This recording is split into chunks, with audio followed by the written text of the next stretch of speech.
Do you see your legitimacy as a leader grounded in your ability to persuade people to follow your vision, or in your ability to articulate the agenda of a movement? It's articulation.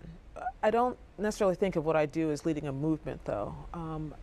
Well, if you I'm think, leading a if you movement think of it as a movement for sober discussion of issues, or a movement for explaining. yes. Explaining Then why. you do. You don't have to why be it matters. walking down the street with a picket sign. Oh, even though I wouldn't mind doing that sometimes. Oh. I don't know what I'd be picketing for, but I like the idea of it, the romance of it. No, I do think it's a matter of being able to be explanatory, and it's amazing how rare it is to know how to ask a question the right way, or to be quick enough on your feet to recognize that you have just learned something and that this is something that needs more expansion on. The best interviewers, the best people who do this for a living are people who are, at the end of it, curious. They're leaning in, they're listening carefully, they're picking up on things that we haven't heard before.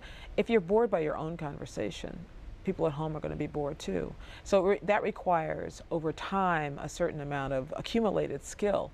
How do you do that? How do you stay curious even if you weren't curious about the issue?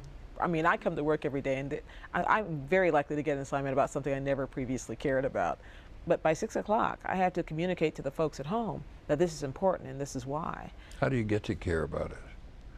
Macedonia, we mentioned earlier on. If you don't care about Macedonia, you never cared about Macedonia, you don't know any Macedonians, how do you get interested in that? The reason you don't care about it is because you don't know any Macedonians. So you read everything you can about the situation. Almost every subject that rises to the level of being a news story, once you peel back just the first couple of layers, are fascinating. There are people who are engaged, there are people who are doing heroic things, there are issues at stake, there is money at stake. At some point, it really affects my life. I may not have cared about Fannie Mae and Freddie Mac, but guess what? A whole lot of people's mortgages were affected by what happened to that company. Lehman Brothers failed. I didn't know what Lehman Brothers did, but their collapse had incredible ripple effects.